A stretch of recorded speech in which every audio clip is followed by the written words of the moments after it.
Eu escolhi falar sobre esse tema do aborto. Claro, é bastante polêmico, há uma série de perspectivas pelos quais ele pode ser analisado. No caso, nós vamos fazer a relação do aborto com o anteprojeto do Código Penal. Normalmente, nas minhas exposições, eu não costumo usar o data show, mas eu achei que talvez, nessa oportunidade, pelo fato do tema ser bastante polêmico, trazer alguns pontos de apoio para a nossa reflexão, que vão ser acompanhados no retroprojetor aqui. Então, a primeira coisa que eu gostaria de falar, na tentativa, o que eu queria esclarecer, quando a gente propôs a ideia de discutir o tema, é que nós estamos especificamente tratando da tentativa, porque já houve outras tantas desde 1940 e nenhuma vingou efetivamente. Nós tivemos somente uma alteração, como vocês sabem, da parte geral. O nosso Código Penal é de 1940, teve várias alterações, mas foram todas remendadas. Em 1984, nós tivemos uma alteração da parte geral, que criou, como eu costumo dizer para os nossos alunos, um novo manual de instruções para a gente utilizar o Código Penal. Nesse caso, a proposta da comissão é criar todo um Código Penal.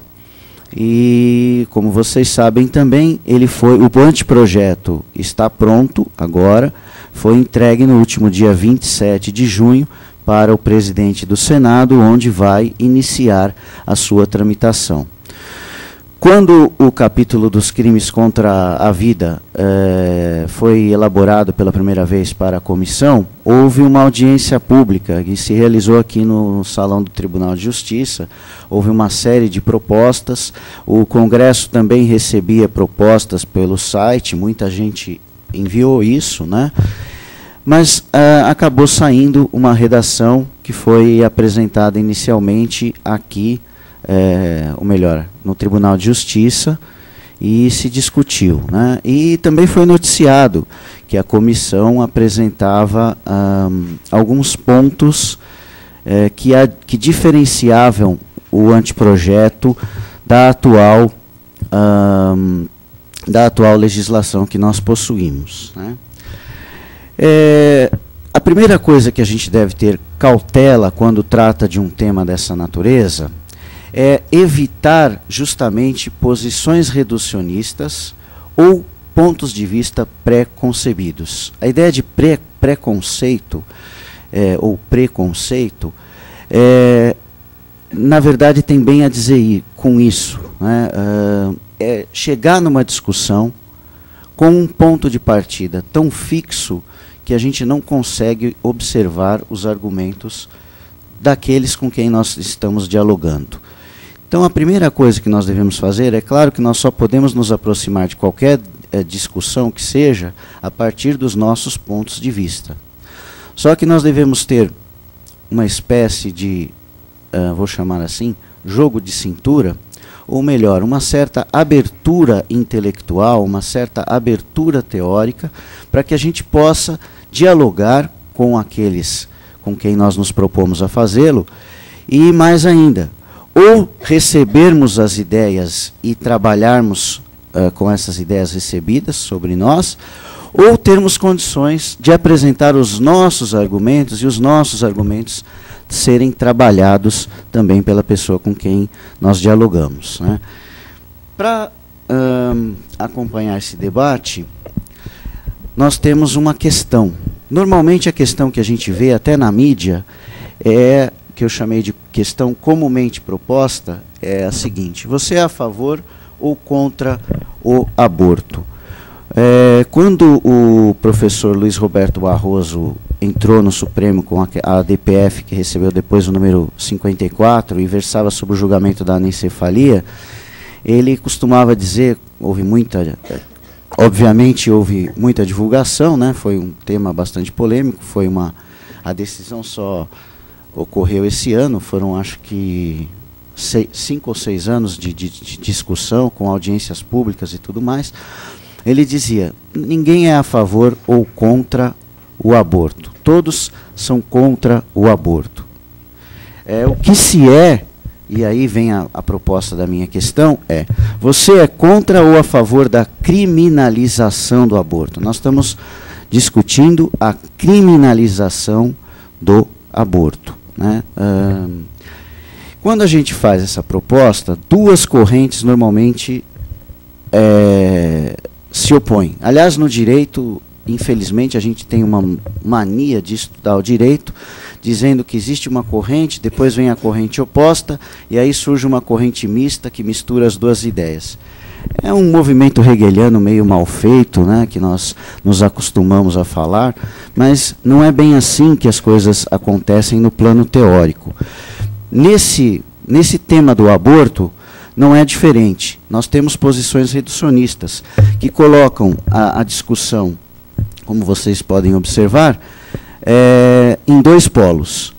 Ou, de um lado, o pró-aborto, contra o pró-vida, né, principalmente uma corrente nos Estados Unidos, pró-choice, né, que é o pró-aborto, pró-escolha, no caso, ou pró-life, que é pró-vida. Então já ficam duas posições que impossíveis de dialogar. Não, ou é escolha ou é vida. E bate de frente. E isso vai acarretando uma série de outros debates também por mecanismos de polaridade, por mecanismos de polaridade. Eu peço desculpas, eu estou um pouco rouco. Parece que ontem teve assim uma mudança brusca no clima, por volta das 10 horas da noite, assim, e me atrapalhou um pouco a voz, mas nada que me impeça de continuar, né? Além do que, também, além de ter uma alegria estar aqui com as minhas colegas e conversando com vocês, eu também tenho uma alegria trazida de ontem, então tudo fica mais animado. Mas eu dizia que a gente não pode reduzir o debate, né? Não pode ficar nessas linhas. Por exemplo, pró-aborto, pró-vida, os que são pró-escolha, pró-aborto são progressistas, os que são pró-vida são conservadores, e são progressistas porque estão do lado da ciência, que se opõem ao lado da religião, e eles estão do lado da ciência porque a ciência tem a razão e a religião tem a crença ou a fé, e finalmente esse argumento que eu acho que na área a gente poderia até aceitar outras pessoas falando, mas nós que estudamos direito nunca poderíamos falar. Não, nós vivemos num Estado laico e não somos um Estado religioso. Isso é uma coisa óbvia. Nós estudamos isso no segundo ano da faculdade, no primeiro ano com ciência política. Mas no segundo, Estado democrático de direito. O Estado é laico. A questão é saber qual é o conteúdo do Estado laico. Não é que o Estado é laico e a gente pega a mentalidade das pessoas, põe numa máquina e transforma aquilo num modo único de ver o mundo. Ao contrário, o Estado de Direito é aquele que justamente privilegia a pluralidade da cultura. Ele privilegia os diversos tons culturais que existem dentro de uma dada sociedade. Esse é o aspecto importante do Estado laico.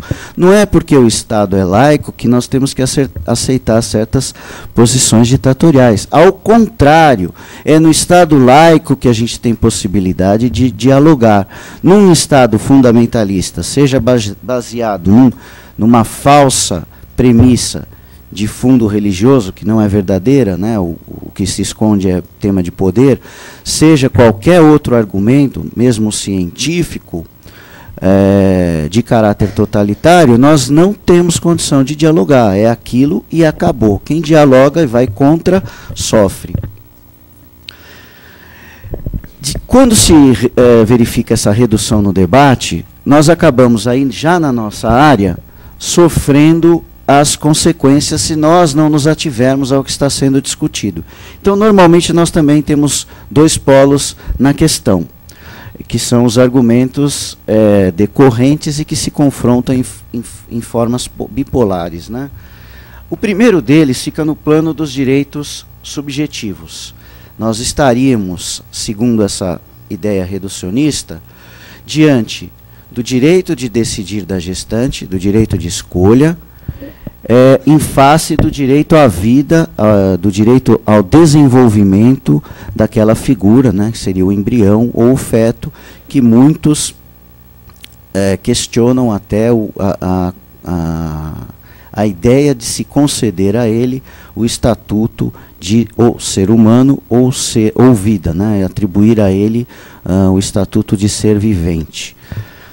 E no plano pragmático, o argumento principal é aquele que se refere à vida da gestante, que poderia ter uma qualidade melhor se ela tivesse direito de decidir, ou, eu pus entre aspas, vida do embrião feto como uma perspectiva, como uma potencialidade, como uma possibilidade de ocorrência. Então nós temos, quando a ideia começa a se reduzir a esse aspecto, nós não podemos chegar a decisão nenhuma. E nós estamos tentando escrever um novo Código Penal, que inclui um capítulo, né, de crimes, como está sendo chamado no anteprojeto, crimes contra a vida. Aliás, na tradução do nosso Código de 40, também o aborto é considerado crime contra a vida, mas ainda não chegamos lá. O primeiro objetivo aqui é tentar evitar a redução dos argumentos.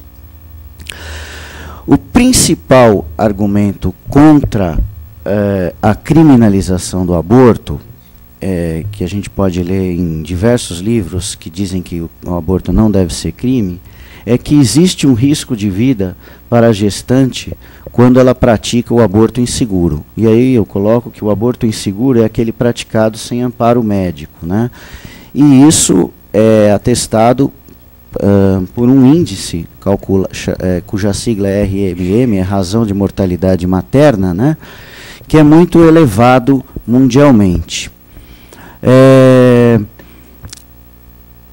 Esse argumento é muito forte, mas a pergunta que se faz é, será que ele é verdadeiro mesmo?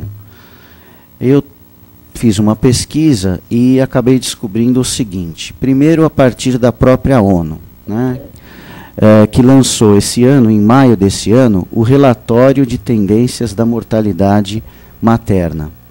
E eu recortei temas que nos interessavam aqui. A mortalidade materna caiu 47% nos últimos 20 anos, diz a ONU. Então, no mundo inteiro, a mortalidade materna caiu 47%. Por quê? Porque foram realizadas iniciativas para se combater a mortalidade materna como um todo. E a mortalidade materna tem várias causas, não é só o aborto inseguro. A principal causa é um problema derivado da hipertensão, eclâmpsia ou pré-eclâmpsia, um problema muito comum com mulheres grávidas, que provoca a morte, vamos dizer assim, sem que nenhum familiar, nenhuma pessoa próxima consiga perceber que a mulher está sofrendo daquele problema. É muito grave. Quando a gente começa a se interessar por essas questões, a gente começa a ver que elas estão mais presentes do que a gente imagina. Então, a principal causa é essa, a hipertensão. Segundo o relatório da ONU, o aborto inseguro entra como quinta causa, mas há uma divergência nas pesquisas que o coloca como terceira, varia, né? Em terceira, quarta, quinta. Alguns tentam colocá-lo em primeira, mas as pesquisas não autorizam, né? Pesquisas sérias, claro. E a própria ONU também disse o seguinte, o Brasil tem queda de 51% na mortalidade materna. Então houve queda também, e nós não mudamos a lei continua a mesma, o aborto ainda é crime no Brasil, dentro do texto de 1940, o que mudou, e agora eu vou falar do Ministério da Saúde, foram as políticas públicas de atendimento à mulher, que resultaram no seguinte, matéria de mídia, UOL, Folha e outros veículos. Mortalidade materna no Brasil teve queda de 21% de 2010 para 2011. Então, mudou-se o modelo político, em virtude de uma pressão externa, até por força do próprio o relatório da ONU, aquele relatório Tendências que eu citei, ele justamente veio com uma série, vamos dizer assim, com um protocolo para que os países tomassem providências para que esses índices fossem diminuídos. E isso está acontecendo. E o próprio Ministério da Saúde registra no site, como divulgação, que as mortes maternas ocasionadas por aborto registraram queda de 82% no Brasil. Então, houve uma queda no Brasil percentual de todas as causas de mortalidade materna, e, em específico, o aborto caiu 82%. E eu volto a insistir, a lei é a mesma. Eu trouxe as matérias, né? E se alguém depois quiser, eu deixo o meu e-mail, eu tenho como enviar os dados, né? O principal é a conclusão do próprio Ministério da Saúde, que o aborto passou a ser a 5ª causa de morte. É claro que não é ideal. Se a gente tem uma pessoa que morre dentro do sistema de saúde, uma só, isso já é preocupante. Se nós, como advogados, nos colocarmos diante de uma única injustiça, isso já é muito grave. Nós temos que lutar para evitar essas coisas, mas temos que saber como enfrentá-las, né?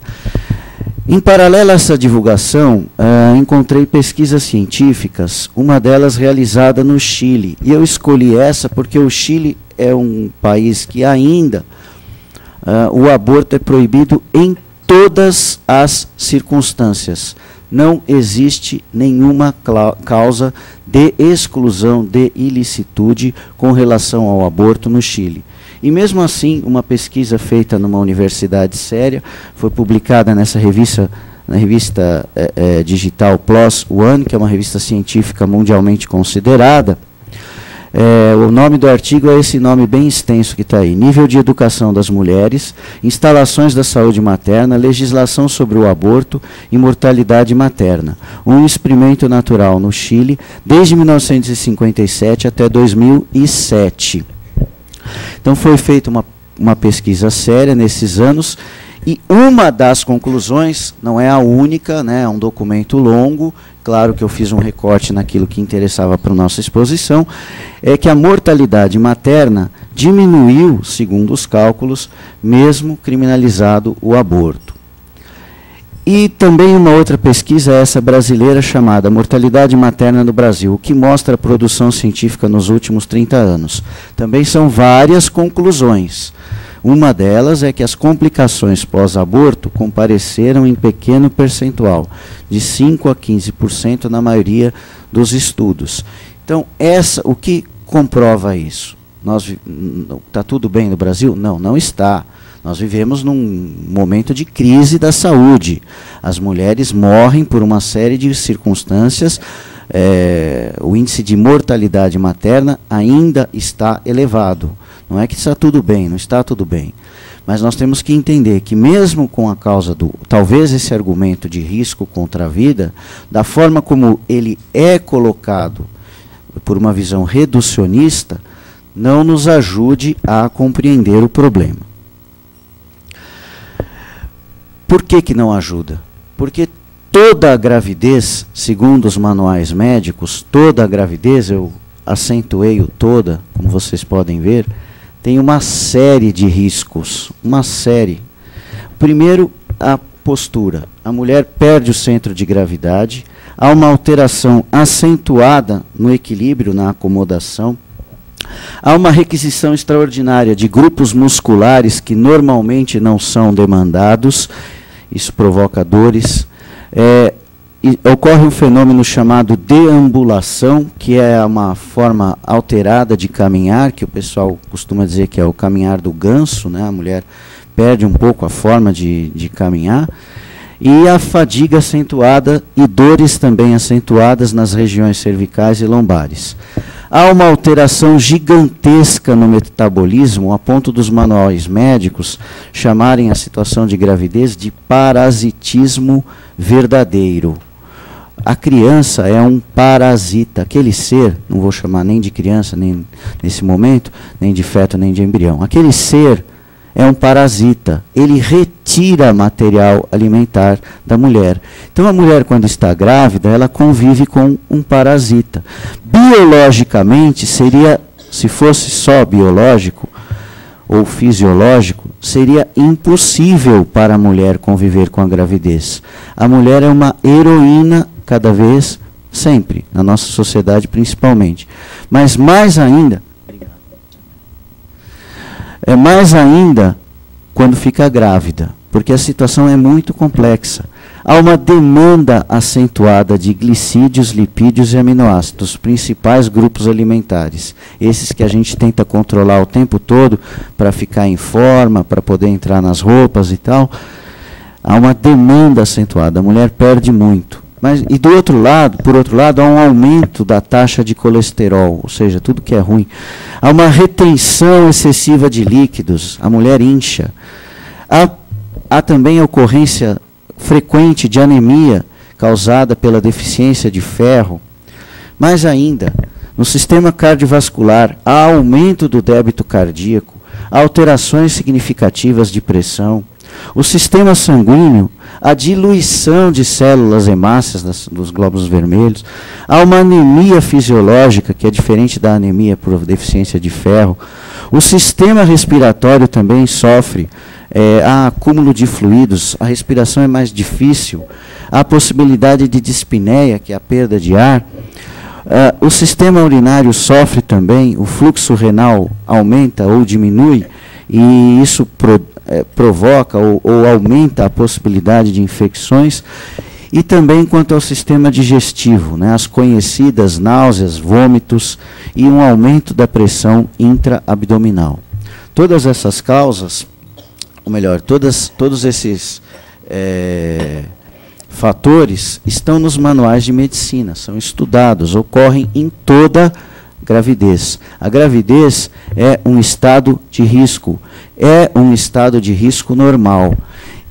Normal nas grávidas, óbvio, né? Quer dizer, anormal para a nossa vida comum. Não sei se um homem aguentaria ficar grávido, acho que não aguenta. Só as mulheres mesmo.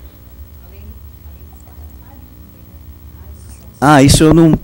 eu li esse material, né, o momento do parto, mas nem coloquei, porque era muita coisa. Até eu fiquei assustado. Mas como nós estamos discutindo direito penal, nós temos que entender que o quadro é de risco. As mulheres nessa situação de gravidez precisam ser atendidas. Mas a gente precisa trabalhar com o direito penal. O direito penal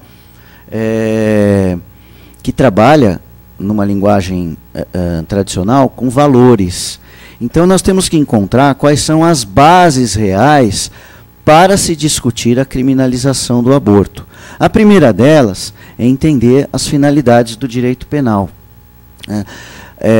Hoje, atualmente na pós-graduação de direito penal, um dos temas, uma das linhas de pesquisa mais comuns é justamente essas, as finalidades do direito penal. E nós vemos teorias novas, a maioria delas importadas da Alemanha, né?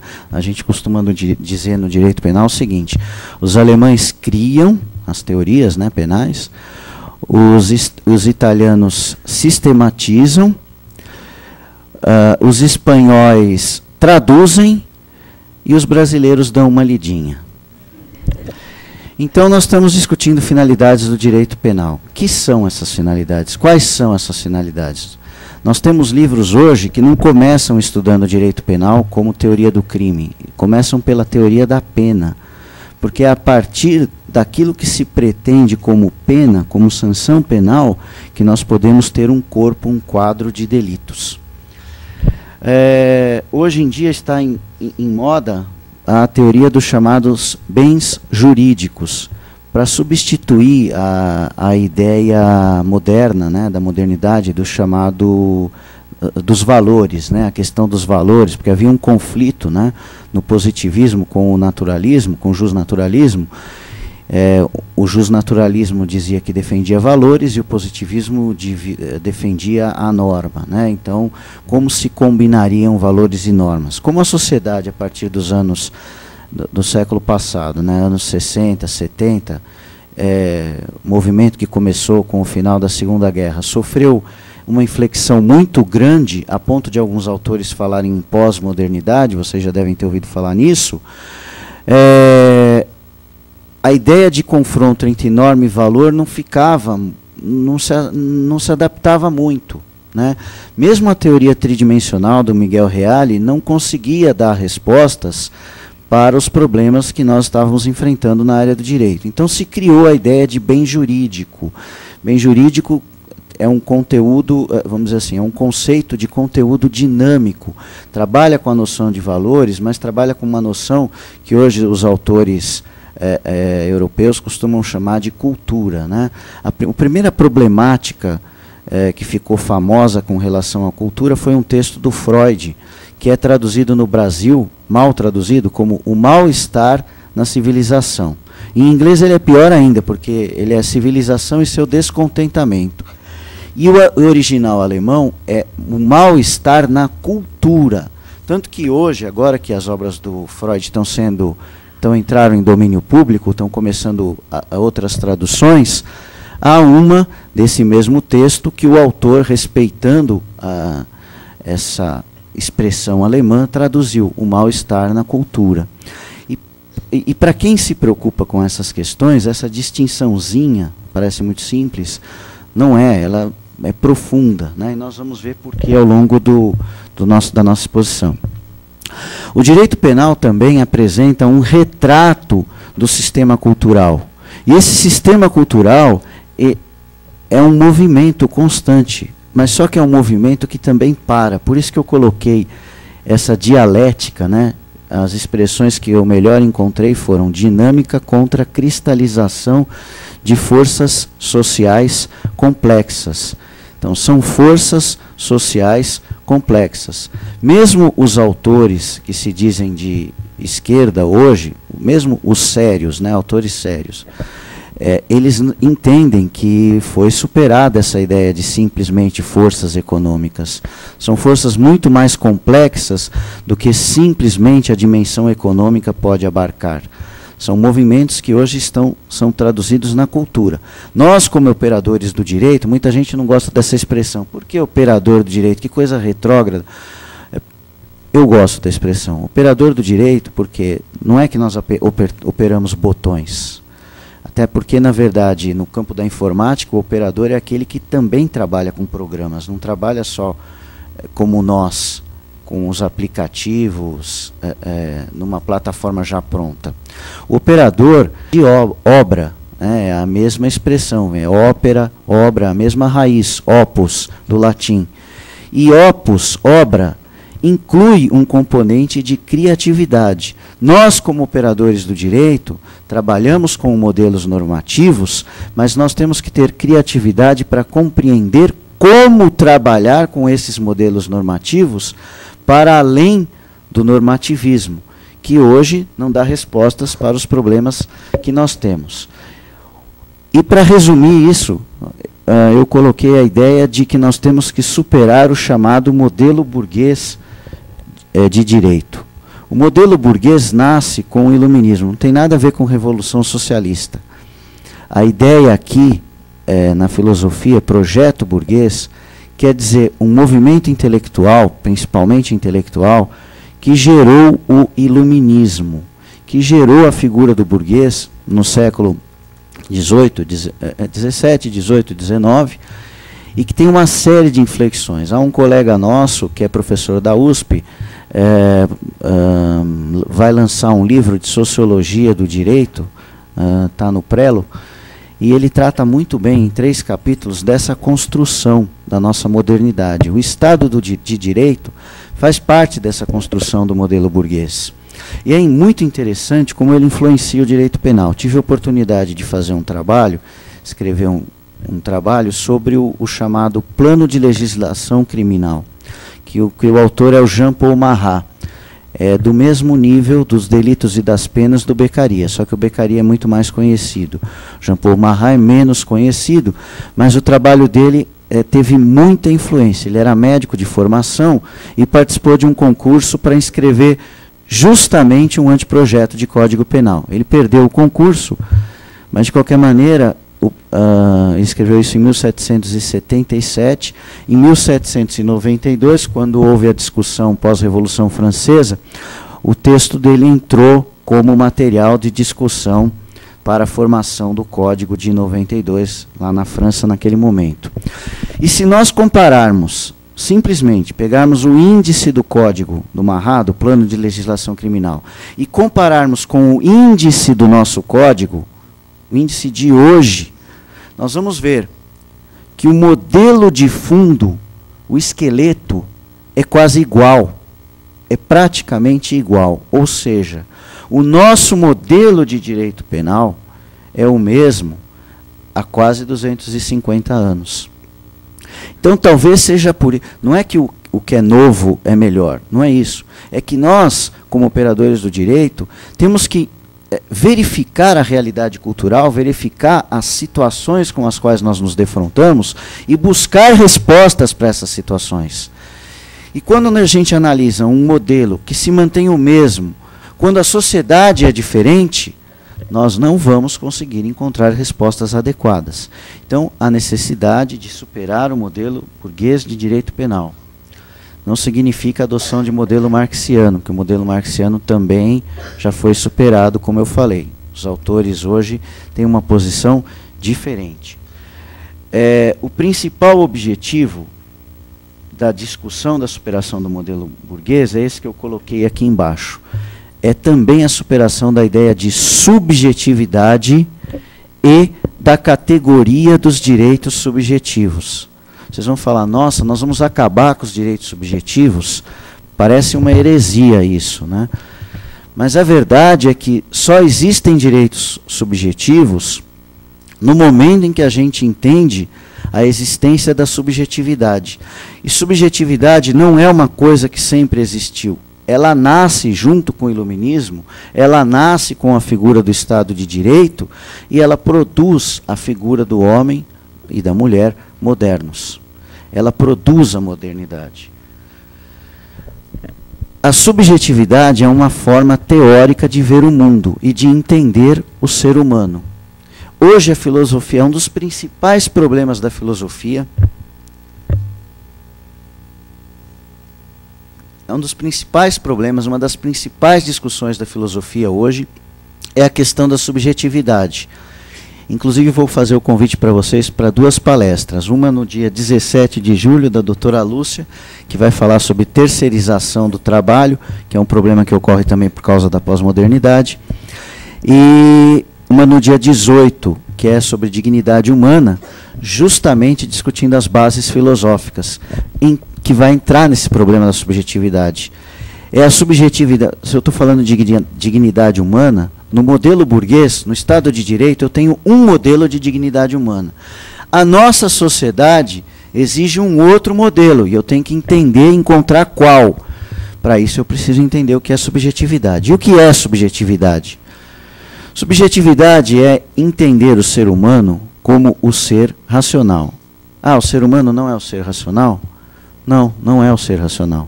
Ué, mas a gente aprendeu isso desde cedo. Mas isso foi uma forma que nós encontramos de enxergar o humano. Uma teoria que pode mudar. E a própria pesquisa científica colaborou para mudar. Eu já citei o Freud. Quando ele descobriu o inconsciente, ele quase matou o ser humano como ser racional, né? E por que isso? Porque se descobriu que as escolhas do ser humano, né, que seriam movidas por uma vontade baseada num elemento racional, não ocorrem de maneira tão clara assim.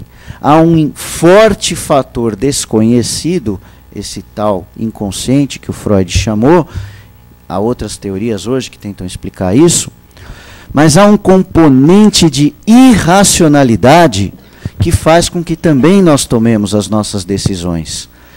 Então, o ser humano, um livro que eu vou recomendar, que é bem simples para entender isso, chama-se O Erro de Descartes, que é um autor que eu vou citar daqui a pouco, do Antônio Damasio. É um neurocientista que fez pesquisas, faz até hoje, pesquisas no cérebro, e descobriu, o livro chama O Erro de Descartes porque ele vai atacar justamente esse ponto da ideia de racionalidade cartesiana, que nos influencia até hoje. Um outro problema é enxergar o ser humano, na linguagem comum a gente pode, né? Ser humano como sinônimo de pessoa, cidadão, indivíduo, sujeito. Todos dotados de vida humana, do mesmo jeito, todos titulares da dignidade humana, ou como nos diz a nossa Constituição, dignidade da pessoa humana, e todos titulares de direitos subjetivos. Nessa visão da subjetividade, tanto a ideia de vida quanto de dignidade, elas assumem a mesma característica da propriedade. Ou seja, elas são usadas como usufruto, elas são trabalhadas numa forma de usufruto. Isso facilita a criação do modelo de mercado que nós vivemos hoje e privilegia o ser humano como um agente de consumo, como nós também estamos vendo hoje.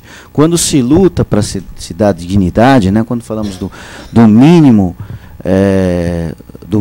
para nível de dignidade, se nós não tomarmos cuidado, nós somos engolidos por um discurso de sociedade de mercado que diz que o mínimo de dignidade é ter um status suficiente para adquirir certos bens, para desfrutar de certas coisas na sociedade. Então nós temos que entender essa distinção dos conceitos para tentar compreender melhor a possibilidade de criminalizarmos ou não o aborto. Primeira coisa, o cidadão. Cidadão é um conceito de ordem política. Cidadão é o agente social que atua na vida política e no espaço público.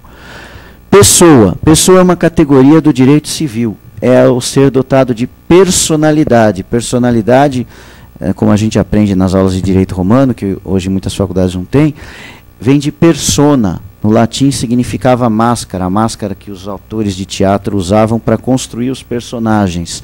Então nós construímos uma personagem civil.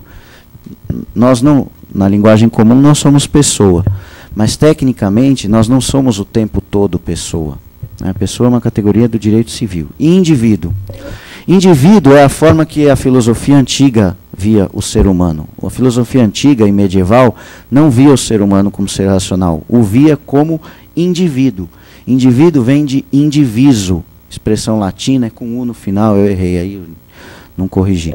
Que é igual a átomo, a ideia de átomo. Átomo é aquilo que não se divide. E hoje, né, saiu no jornal, inclusive, os cientistas chamam de átomo, né, o menor componente da matéria, só que eles, e depois dividiram o átomo, perceberam que havia os prótons e elétrons, que o próton seria o núcleo, descobriram que o núcleo também é dividido.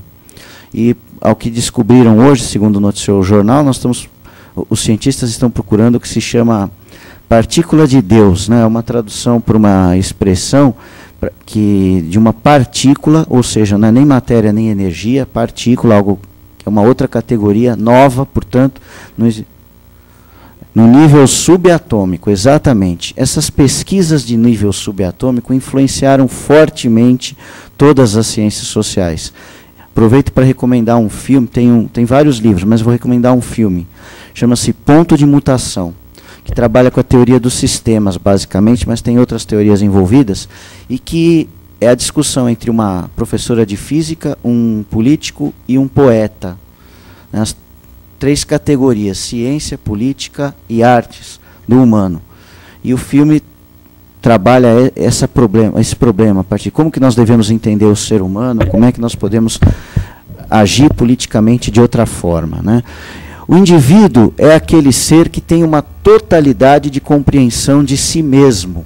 Esse si mesmo é uma coisa tão delicada. O que sou? O que é esse si mesmo? O que sou eu mesmo? O que é essa figura? Cada um de nós sempre nos pergunta, o que eu sou? Quando normalmente perguntam, o que você é? Eu sou advogado criminalista. Mas será que eu sou advogado criminalista? Eu sou aquilo que eu faço. O que quer dizer isso? Ao mesmo tempo que o indivíduo tem uma ideia de totalidade de si, ele também precisa do outro para compreender a sua totalidade. É essa a ideia que fundamenta o indivíduo. E sujeito? Sujeito é fruto da modernidade, conceito iluminista. Para resumir esses termos que eu coloquei, O sujeito é aquela figura que eu falei, do ser humano visto como ser racional, ser dotado de razão. Para o direito penal, isso é fundamental.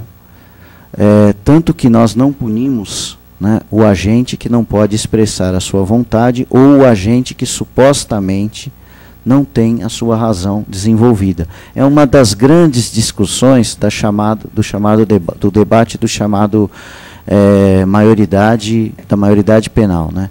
Com quantos anos, afinal, uma pessoa está dotada de razão, né? A pergunta nem mais é essa hoje, porque ninguém vai dizer que um adolescente de 14 anos não tem uma visão de mundo. Ele tem. Mas como é que nós vamos articular isso num sistema penal? É essa a questão. E é um problema que está sendo deixado para nós. E foi deixado principalmente por dois pensadores. Não é aula de filosofia não, gente, mas esses pensadores são importantes. Todos os manuais de direito penal tratam do Descartes não tanto, mas do Kant e do Hegel. Eu vou eliminar o Hegel, vou citar o Descartes.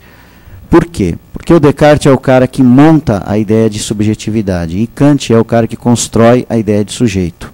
Como? Descartes faz aquela pergunta que todo mundo conhece: eu vou duvidar de tudo, até que eu existo. Estou duvidando. Enquanto eu estou duvidando, o que está acontecendo? Eu continuo pensando. Por mais que eu duvide de tudo, eu duvido até de mim mesmo, mas eu continuo pensando. Se eu continuo pensando, o pensamento é a minha essência, porque ele nunca para. Mesmo que eu pense na dúvida, eu continuo pensando. Então, se eu penso, eu existo. Cogito ergo sum. Penso, logo existo. Super citado isso daí. E ele criou a figura do ser humano como coisa que pensa. E de todo o resto, até o próprio corpo humano, como coisa extensa, como matéria objetiva. Então ele opôs a mente, razão, aquilo que pensa, contra o corpo. E nós mesmos somos isso. Nós somos pensamento, razão e o corpo mesmo é outra coisa. Então nós estamos separando razão e emoção. Então nós somos essa dicotomia.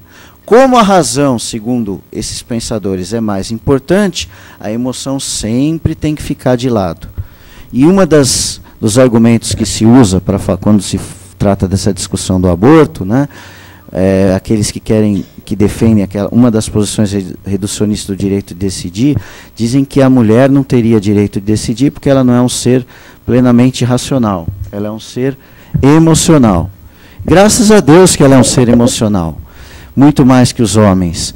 Nós homens também somos emocionais, né? Hoje o homem pode chorar, pelo menos isso, né? E o que o Kant fez? Ele falou: gente, não é o pensamento não, porque o pensamento ainda tem alguma coisa. Quando eu penso em alguma coisa. Na verdade, eu sou uma coisa antes do meu pensamento.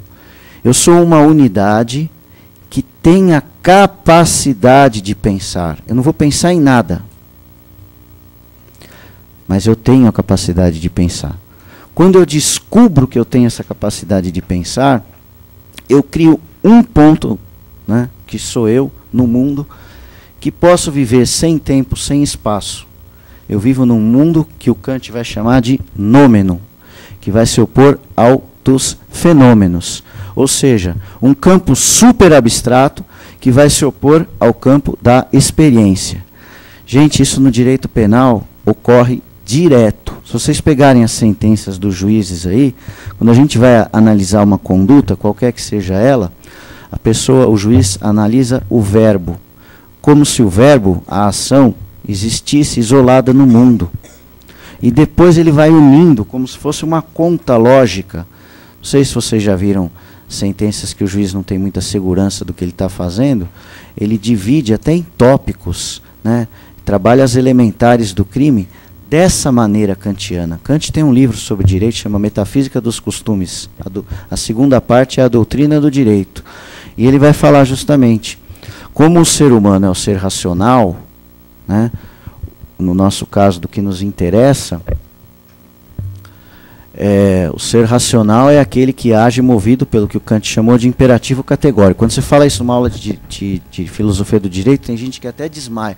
Nossa, imperativo categórico, que coisa maravilhosa! Eu encontro uma norma que serve de base para a conduta minha e de todo mundo.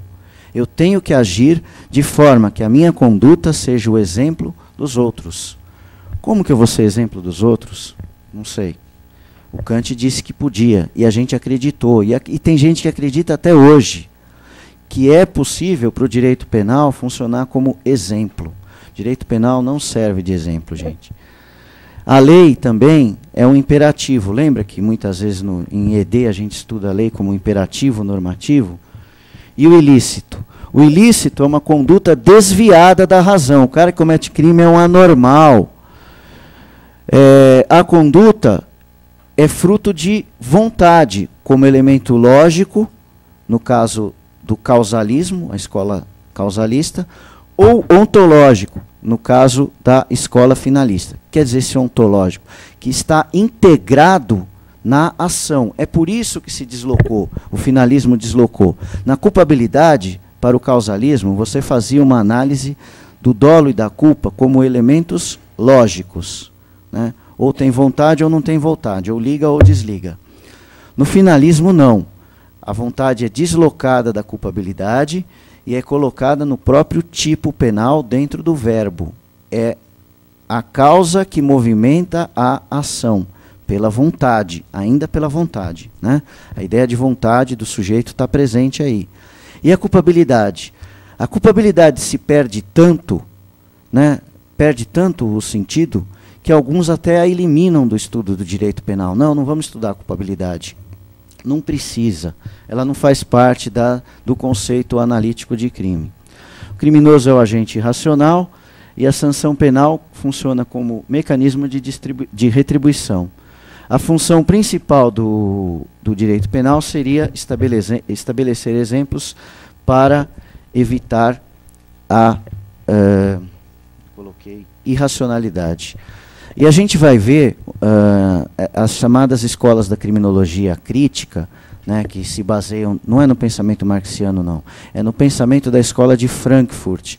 Escola de Frankfurt, década de 30, na Alemanha, que hoje é representada pelo Habermas, né, na pós-graduação hoje todo mundo é obrigado a ler esse cara, pelo menos para quem está na área de filosofia.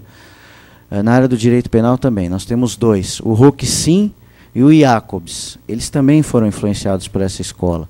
Essa escola tentou unir uma leitura do Marx com Freud.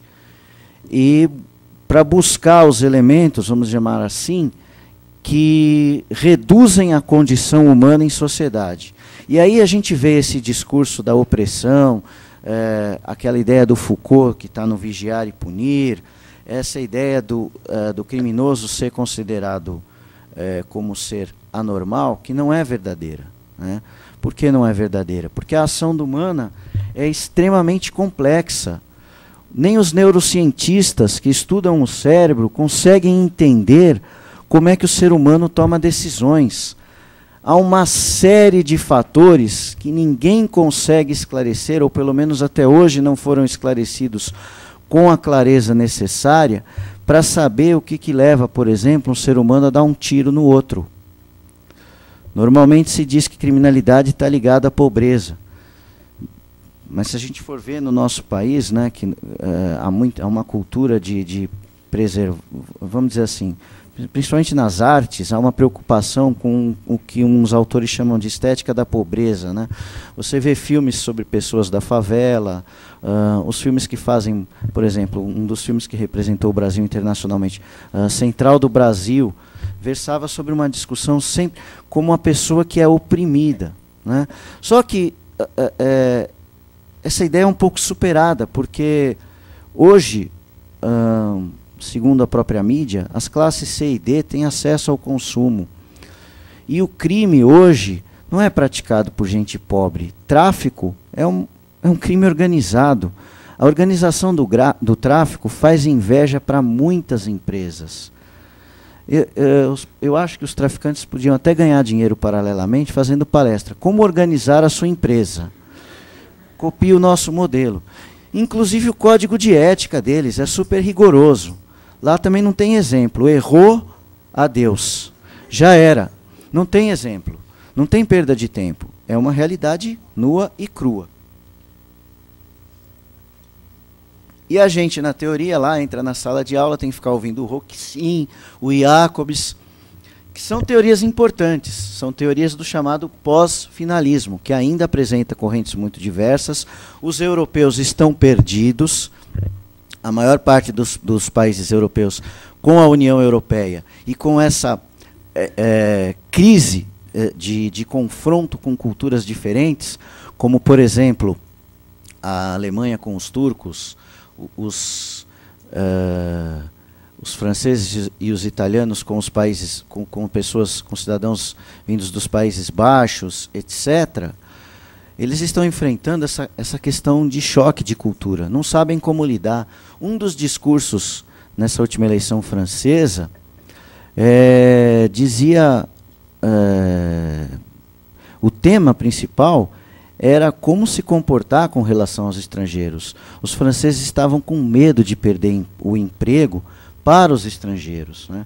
Então, esses problemas sociais impedem que o chamado direito penal clássico dê respostas. Nós não temos respostas. No Brasil está vindo a tal da teoria da imputação objetiva. Eu gostei do Damásio quando ele lançou o livro há uns 15 anos atrás, eu acho, que logo no começo ele pôs assim: eu não tinha conhecimento, eu segui a linha do finalismo, mas depois que me foi apresentado, eu achei interessante. Eu antes li a teoria da imputação objetiva, diz o Damásio, e eu entendia que era responsabilidade objetiva, responsabilidade sem culpa. Mas não tem nada a ver. E realmente, gente, não tem nada a ver. Mas eu não sei se é uma teoria que vai servir para o nosso padrão brasileiro. É uma teoria alemã. A cultura alemã é muito, muito mesmo diferente da nossa. O alemão pensa diferente da gente. Basta tentar entender uma palavra, por exemplo, pegar o nome de um livro aí, Teoria Pura do Direito. Em alemão é uma expressão só, tudo junto, tudo grudado, é tudo substancializado, um povo extremamente lógico, muito diferente do brasileiro, que é menos lógico. O brasileiro age muito mais pelo lado emocional do que pelo lado racional. Não é à toa que uma das mais importantes teorias que nós tivemos válidas até hoje, do Sérgio Buarque de Holanda, no Raízes do Brasil, é a figura do homem cordial. Ela já foi superada, mas o homem cordial não é o educado, é o homem que age com o cordis, com o coração. Coração, cordis, latino, cordial. Ele é o ser emotivo, ele é mais emotivo do que os alemães, por exemplo. Os europeus não têm, por exemplo, nenhuma palavra, a maior parte, né? O alemão não tem, o inglês não tem, o francês mais ou menos, uma palavra que seja equivalente à nossa saudade. Será que eles não têm sentimento de saudade? Até tem, mas não é mesmo, no mesmo grau que nós, e também esse fenômeno não é percebido pela linguagem da mesma forma como nós o percebemos. E aí a gente entra num outro ponto, que é a questão da linguagem, que hoje você vai fazer uma pós-graduação aí na área do direito, fica todo mundo falando de filosofia da linguagem. Na área do direito tributário, então, chegam a definir a norma jurídica é uma expressão linguística que reporta uma característica da conduta, por exemplo. Coisa mais ridícula, a filosofia da linguagem não é isso, gente. É um deslocamento da ideia de racionalidade. Ou seja, é a inclusão da linguagem como mecanismo, não ferramenta. Mecanismo seria uma espécie de atmosfera. A linguagem é a atmosfera com a qual nós convivemos, como o ar. Nós respiramos. Estamos vivos porque podemos respirar. Mas a gente respira, por exemplo, aqui por causa do ar-condicionado. Então, o que estiver nesse ar-condicionado circulando, nós vamos sentir. Nós vamos filtrar e o nosso organismo vai trabalhar com o que precisa para manter a vida. Na cultura, guardadas as proporções, é quase a mesma coisa, só que isso acontece no plano da linguagem. Por isso que a ideia da imputação objetiva. Porque a imputação objetiva, vamos dizer assim, a finalidade dela é buscar um elemento de caráter objetivo para encontrar punições. Qual é esse elemento? O bem jurídico. E o bem jurídico significa o quê? O risco social da conduta. É essa ideia que vem com o risco social, com sociedade de risco, sociedade tecnológica que nós vemos nos autores. É uma tentativa gigantesca, hercúlea, de encontrar um elemento objetivo para fugir do problema da subjetividade, que hoje a gente vê. Você pega um caso no fórum de roubo, com as mesmas circunstâncias, se cai com um juiz, ele pode até absolver. Se cai com outro, ele condena a pena máxima. Eu tive um caso recente que um empresário assinou, demitiu um cidadão, e essa demissão seria um acordo, coisa que ninguém faz no Brasil, né? O empresário não faz acordo com o empregado para mandar embora, né? Para o cara poder ter os benefícios legais, isso não acontece. Afinal, nosso imperativo categórico, né, segue à risca. Foi condenado a 4 anos e tanto de prisão, e a sentença da juíza, eu estou até usando como caso para estudar com os alunos, que é assim, é uma construção em cima de um estudo do conceito analítico de crime. Um absurdo. O cara assinou uma carteira e é condenado a uma pena quase mínima de roubo. Tem sentido? Não, não tem. Eu ganhei porque consegui a prescrição. Não gostei, mas enfim, ganhou, né? Fazer o quê? Bom que ganhou. E quanto ao crime de aborto? Nós temos uma lei de 40, né? Costumam dizer, esse Código Penal é velho. Ele é velho mesmo. Ele é velho, mas só que ele é muito melhor do que as leis que, por exemplo, foram produzidas na década de 90. Não tem uma lei que preste, uma lei que possa ser aplicada na área penal adequadamente, que não tenha já sido modificada umas 500 vezes, que tenha sido produzida nessa década de 90, principalmente na segunda metade da década de 90. Produziram leis para atender requisições sociais de mídia, né? Por exemplo, lei de crimes hediondos, não serve para nada. A jurisprudência já esvaziou o conteúdo dela. Lei de crimes financeiros, ridícula. As condutas, se você fizer uma compra no supermercado errado, você pode até responder por crime tributário. Quer dizer, são condutas que não são descritas, não respeitam nada, então é muito difícil trabalhar com elas. O nosso Código Penal de 40, modificado em 84, não é assim. Apesar de ser antigo e precisar de uma revisão, o legislador, apesar de, vamos dizer assim, de todo o preconceito e do momento político que nós vivíamos, o legislador teve uma visão de futuro. Nesse caso aqui do crime de aborto, uma grande parte dos países da América Latina não tem nenhuma excludente, até falei do Chile, né? Não tem nenhuma excludente de ilicitude para o crime do aborto. Nós temos, criado em 1940, dentro de todos os limites que um legislador em 1940 podia criar, mas nós temos. E essa mesma lei foi a lei que autorizou o Supremo a julgar o caso, né, dos fetos anencéfalos, e criou pela jurisprudência, que é trabalho da jurisprudência, aliás, interpretar a lei, né, senão para que a gente precisa disso?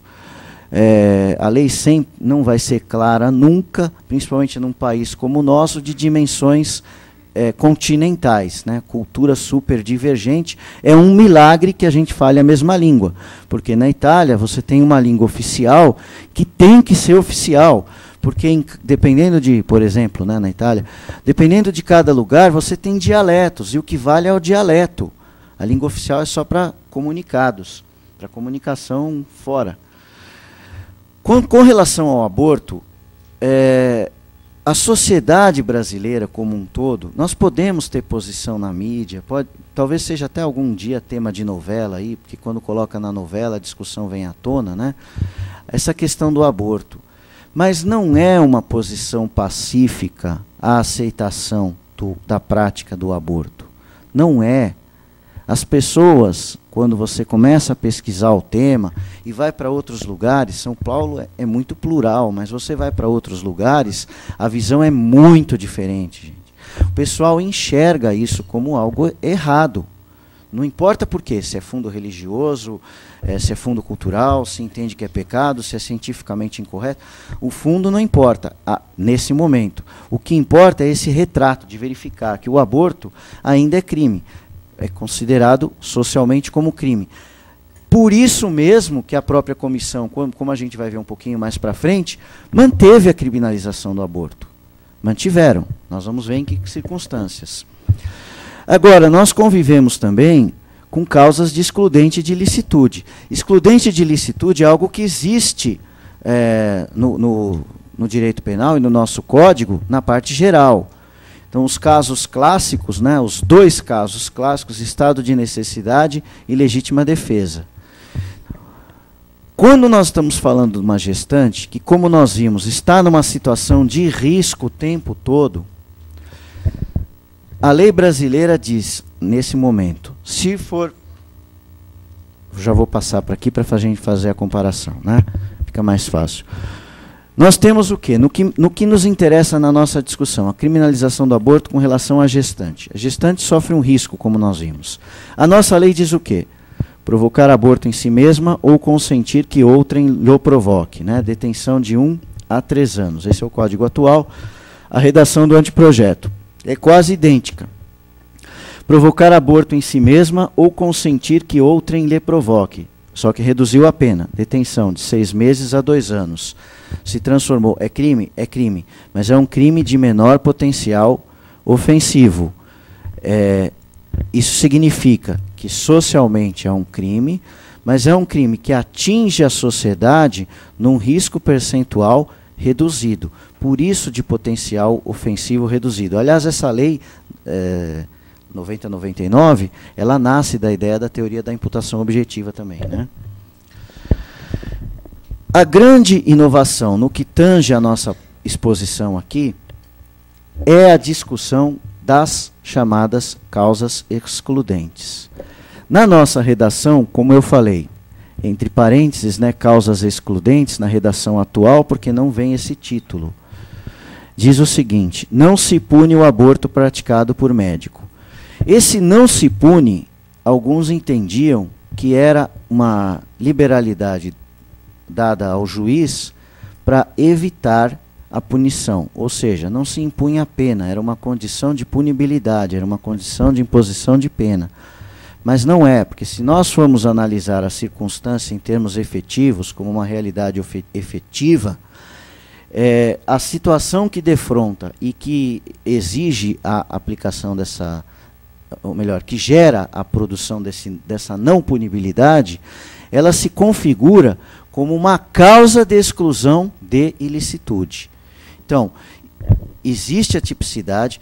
Veja, esse conceito analítico, aliás, a ideia de análise também nasce com Kant, né? Decompor as coisas em elementos. O conceito analítico de crime é uma tentativa de entender o crime por meio de elementos. Então, 3 elementos básicos: tipicidade, antijuridicidade e culpabilidade. Né? A culpabilidade meio capengando aí, ninguém sabe direito, tal, mas tudo bem, não é o nosso caso, não importa aqui. O fato é típico. Ele entra naquela figura da chamada moldura descrita na lei. Mas ele não é antijurídico. Logo, ele tecnicamente, né, não é crime. Por quê? No caso da lei atual, se não houver outro meio de salvar a vida da gestante. Então, o que significa salvar a vida da gestante? Então, a lei de 40 exige um trabalho do operador do direito. Mas é para isso que a gente está aqui, para trabalhar com a lei. Se a sociedade não precisar mais da gente, nós não vamos ter o nosso trabalho. Se as leis forem super claras, elas nunca vão ser, obviamente, nós não vamos ser necessários. O nosso trabalho é justamente esse, tentar entender o que significa a expressão linguística que é traduzida. A lei é uma síntese de linguagem, lógico, tem que ser de linguagem, mas ela é uma síntese de uma determinada cultura. No caso do direito penal, ela não tem função de exemplo, mas, de certa maneira, ela tem uma função pedagógica indireta, que não quer dizer exemplo. Pedagógico é aquilo que colabora na formação. Mas formação é algo complexo, não é algo que é colocado assim. Nosso cérebro não dá para abrir e colocar coisa lá dentro. A gente tem que estudar, que aprender, que pensar naquilo, refletir sobre aquilo, né? Então, o que se entende como meio de salvar a vida da gestante? A DPF 54 estendeu até para o caso de risco de vida causada por uma gravidez na qual a situação do feto é de anencefalia, né? E a outra excludente é o aborto no caso de gravidez resultante de estupro, né? Alguns defendem que esse tipo de excludente não deveria estar aí, porque as mulheres deveriam ter a condição de suportar uma gravidez, mesmo que fosse fruto de violência, porque afinal o resultado daquele ato não tem culpa. Realmente, o resultado do ato não tem culpa. Mas será que seria legítimo autorizar uma mulher a suportar uma condição dessa? Essa é uma pergunta que nós temos que fazer. E outra, temos que lembrar que a lei não é só para mim, não é só para os nossos amigos ou só para os nossos inimigos, é para todos. Então nós temos que verificar que vai haver mulheres que vão aguentar, mas vai haver outras que não vão. E como nós vamos fazer? Colocar uma lei falsa que não atende os requisitos? Eu escrevi há um tempo atrás, em virtude dessas excludentes, um artigo dizendo que o aborto não é crime no ordenamento jurídico, né? O título do artigo era esse mesmo: o aborto não é crime no ordenamento jurídico. Claro que o aborto é crime no ordenamento jurídico, mas eu tinha efeito retórico só. Por que eu dizia isso? Porque eu fiz uma divisão, né, em 4 possibilidades de aborto. O aborto natural, estou resumindo, não, porque eu já me alonguei bastante, né? Mas eu não vou, já estou quase terminando. O aborto é crime, né, mas nós temos 4 possibilidades. O aborto natural, obviamente, não é considerado crime, né? Os mecanismos internos, tanto do feto, do ser, do concepto, quanto da mulher, não permitem a continuidade da gravidez. Ocorre o aborto natural, que não é crime, obviamente.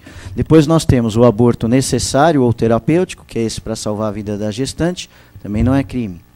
E nós temos o aborto sentimental ou humanitário, que é esse motivado por uma causa, quando a gravidez é resultante de crime de violência sexual.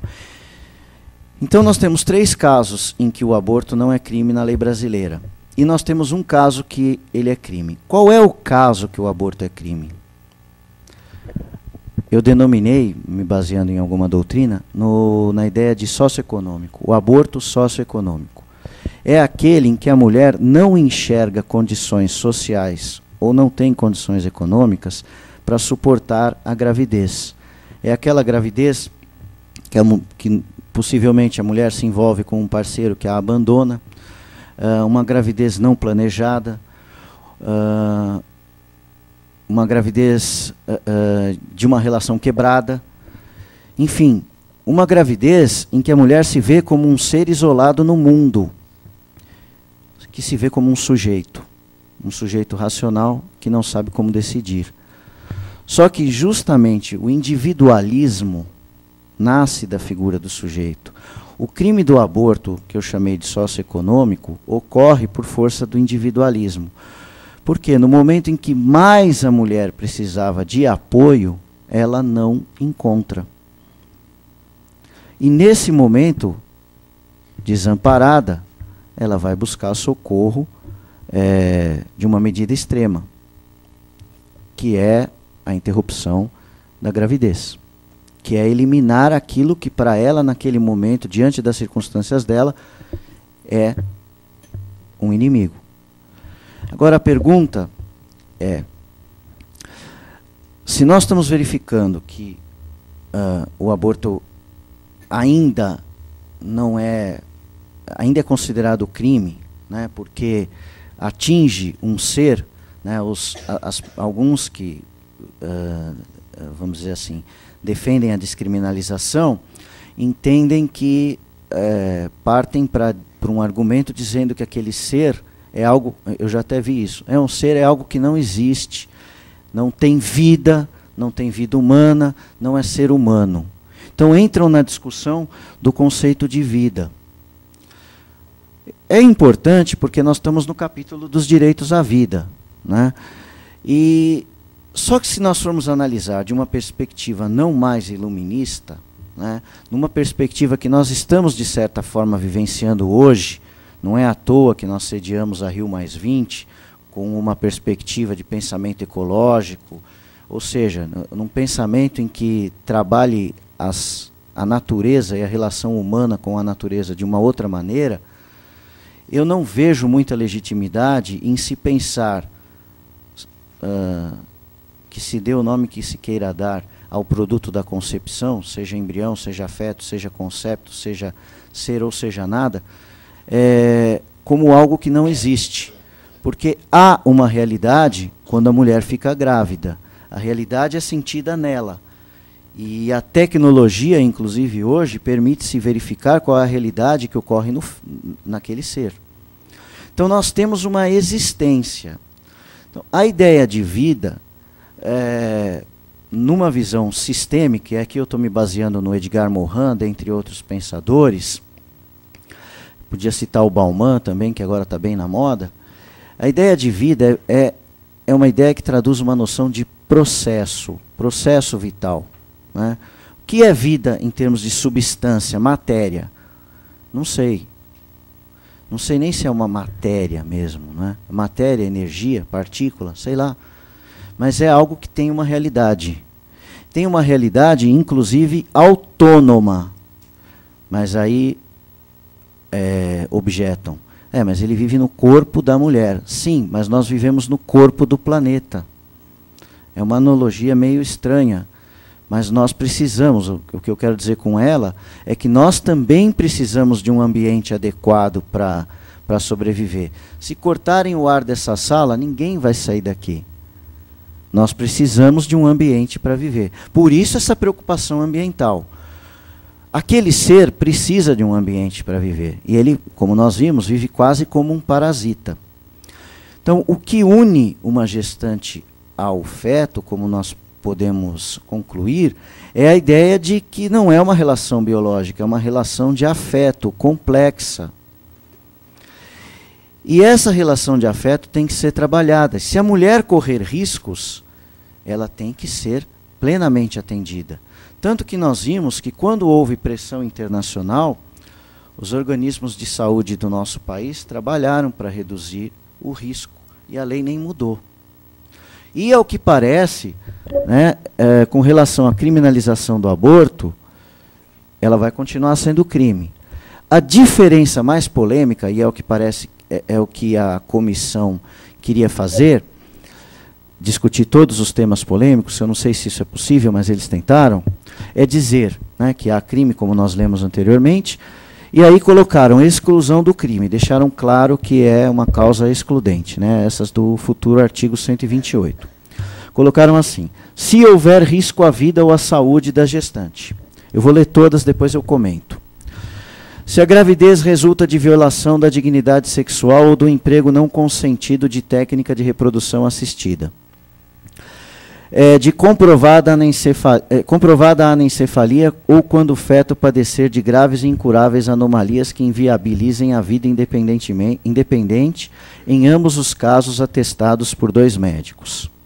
E, finalmente, o ponto mais polêmico, por vontade da gestante até a 12ª semana da gestação, quando o médico constatar que a mulher não apresenta condições psicológicas de arcar com a maternidade. Então veja, o primeiro inciso, eu vou começar pelo terceiro. O terceiro, já, quando se começou a discussão da comissão, essa discussão, como começou a ser anunciada na mídia, né, que a redação seria mais ou menos essa, eles aceitariam a anencefalia como causa excludente, o Supremo acelerou, inclusive, o julgamento da DPF 54 e acabou se chegando à conclusão que a anencefalia é uma situação, apesar de ser muito complexa, quando a gente começa a ler sobre a anencefalia, você verifica que é um universo de problemas que acontecem, né? Mas se chegou à conclusão de que essa anencefalia geraria um risco insuportável para a mulher, então aí ela teria autorização para realizar o aborto, né? A violência sexual, eu já comentei, seria uma imposição muito pesada à sociedade fazer com que a mulher aguentasse conviver 9 meses com uma figura que iria representar uma situação absolutamente indesejável da sua existência. E o inciso 1, que eu vou comentar junto com o inciso 4. Nós temos aí o inciso 4, por vontade da gestante até a 12ª semana. Vontade, né? Quando o médico constata a ausência de condições psicológicas. Então, se eu estou no plano da vontade, na figura do sujeito, né, que tem vontade, ele decide por alguma coisa, o médico vai dizer que não existem condições psicológicas. Eu tenho uma contrariedade lógica. Como é que uma pessoa que tem vontade, condições de expressar a sua vontade, pode estar sofrendo, por outro lado, de condições psicológicas que se confrontam com a sua racionalidade? Isso é possível? É muito difícil compreender isso. Na verdade, o tempo todo nós estamos indecisos sobre o que nós vamos fazer na vida, há uma insegurança muito grande. Na verdade, a vida é um fenômeno muito tênue, mas nós atribuímos uma segurança muito grande a ela, porque nós estamos presentes, nós sofremos, nós sentimos sede, como eu, por exemplo, agora. E a gente se socorre de certas situações que dão uma ideia de concretude, que quando se começa a analisar a questão, não se tem. E uma dessas ideias é como eu posso confrontar uma pessoa que está decidindo por vontade, se ao mesmo tempo ela está com problemas psicológicos para decidir. É o primeiro aspecto. E esse aspecto me remete de imediato ao inciso primeiro. Porque se eu estou colocando lá risco contra a vida, né, risco à vida, ou risco de morte, mantendo até uma tradição do nosso direito, eu teria que deixar esse inciso isolado, porque ele se refere à vida da gestante. E se eu estou especificando um outro mecanismo de excludente, que é a saúde, eu preciso especificar isso. Por quê? Porque a organização, uma das grandes críticas da lei brasileira é que ela não é clara nas circunstâncias em que autoriza o aborto, então as mulheres sofrem com isso. Mas aqui caberia a especificação, porque a própria ONU e a Organização Mundial de Saúde dão um conceito que diz que a saúde envolve questão física e questão psicológica. A questão física fica no limiar entre o risco de vida e o risco contra a saúde. Precisa ser algo bastante acentuado, né? E a saúde psicológica também. Por quê? Porque a mulher precisa estar com... O risco biológico já existe. Nós precisamos, a sociedade precisa se preocupar com as mulheres no sentido de entender essas ocorrências de risco de saúde, risco contra a saúde, que poderiam autorizar, que poderiam eventualmente, a saúde psicológica no caso, que poderiam eventualmente autorizar a existência dessa excludente. Essas características seriam complexas, e como colocada no inciso 3, se no inciso 3 nós temos a anencefalia, que é um risco também, né? A gravidez é risco de vida sempre, mas também um risco psicológico, que aliás é o argumento principal para se aceitar a anencefalia, e ela tem que ser atestada por 2 médicos. Poderíamos manter esse inciso da anencefalia e dividir aquele inciso primeiro em 2, colocando risco contra a vida e risco contra a saúde, física ou psicológica, atestada por 2 médicos. Por quê? Porque a mulher estaria obrigatoriamente acompanhada, não estaria isolada, largada no mundo, para tomar decisões sozinha. E, finalmente, esse último inciso teria que ser excluído, porque ele é quase um contrassenso. Eu criminalizo o aborto, mas autorizo um aborto por uma condição objetiva. Qual é a condição objetiva? O tempo. Por que 12 semanas? Por que não 3, 4, 5, 8? Eu vou colocar eu não quis trazer muitas imagens, porque o objetivo não é chocar ninguém com imagens, né? O objetivo é trazer argumentos para a nossa reflexão. Então, num primeiro momento, me parece ilógico unir vontade e condição psicológica. Depois, a escolha do tempo, né?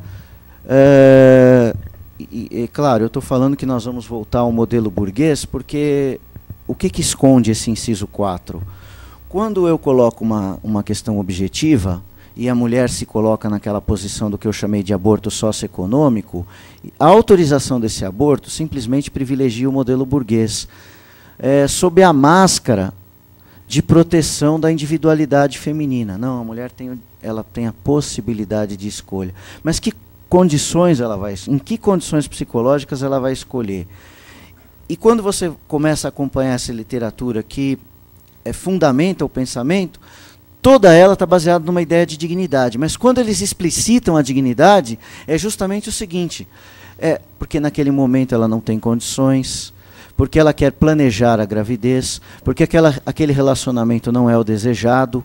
Ou seja, são justamente as condições que facilitam a formação da sociedade de mercado, que as pessoas que lutam contra a criminalização do aborto dizem combater. Quando lutam pela dignidade humana, elas dizem combater a sociedade de mercado. Mas quando apresentam os argumentos da criminalização, elas estão subliminarmente defendendo a sociedade de mercado, defendendo a posição, vamos chamar assim, de um capitalismo selvagem. Eu não sou um leitor de esquerda, não, tá? Mas eu uso esses argumentos porque eles estão na mídia. E eles facilitam a compreensão das coisas em virtude disso. Essa postura facilita a construção de uma sociedade de mercado, do cidadão feliz, do consumidor ótimo. E a mulher nessa posição, ela volta a ser uma consumidora ótima. E é esse o objetivo. Agora, eu estava questionando também a questão das 12 semanas. Né? Por que 12 semanas? Aqui nós temos aqui é um desenho simples, né? É um esquema do desenvolvimento do ser da concepção, do concepto. Né? Na primeira semana ocorre o deslocamento para o útero, né? Mas a divisão celular começa a acontecer a partir da fecundação. Isso está cientificamente comprovado. Né? Não quer dizer que o conceito vida possa se incluir aí. Porque o conceito vida também é algo construído. Se eu disser que vida é só aquilo que está fora do útero, vida é só aquilo que está fora do útero. Se eu disser que uma pedra não tem vida, uma pedra não tem vida. Se eu disser que uma árvore tem vida, uma árvore tem vida. O importante é ter um conceito que seja coerente com um modelo teórico de ver o mundo. Mesmo que eu entenda que não existe vida, existe uma realidade diferenciada que passa a ocorrer e pode ser comprovada a partir do momento da fecundação. Na primeira semana, essa realidade se modifica acentuadamente, ela já passa a ser sensível e nós, a partir das segundas semanas, temos o que os médicos chamam de embrião. Né? E o embrião é formado até a 8ª semana. O embrião vai se construindo até a 8ª semana. A partir da 8ª semana, eu não tenho mais o embrião. Na 9ª semana, até o fim, eu vou ter o que se chama feto.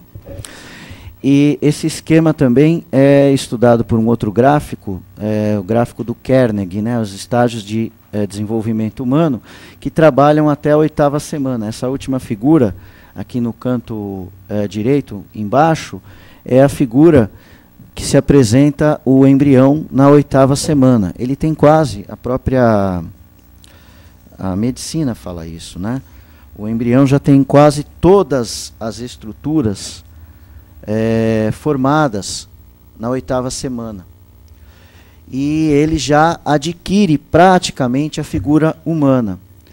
E a partir da 9ª semana, né, o período fetal, todos os órgãos e tecidos são apenas aprimorados. Havendo alguns destaques, que eu vou colocar aqui, na 9ª semana. Né? Na 12ª semana, que é a que está no inciso 4, inclusive, há já a apresentação, que ela já existe, né, a formação da genitália externa. O gênero, né, é visível já por mecanismos tecnológicos. E a aparência é totalmente humana. Então fica a pergunta, por que esse critério? Por que nesse aspecto,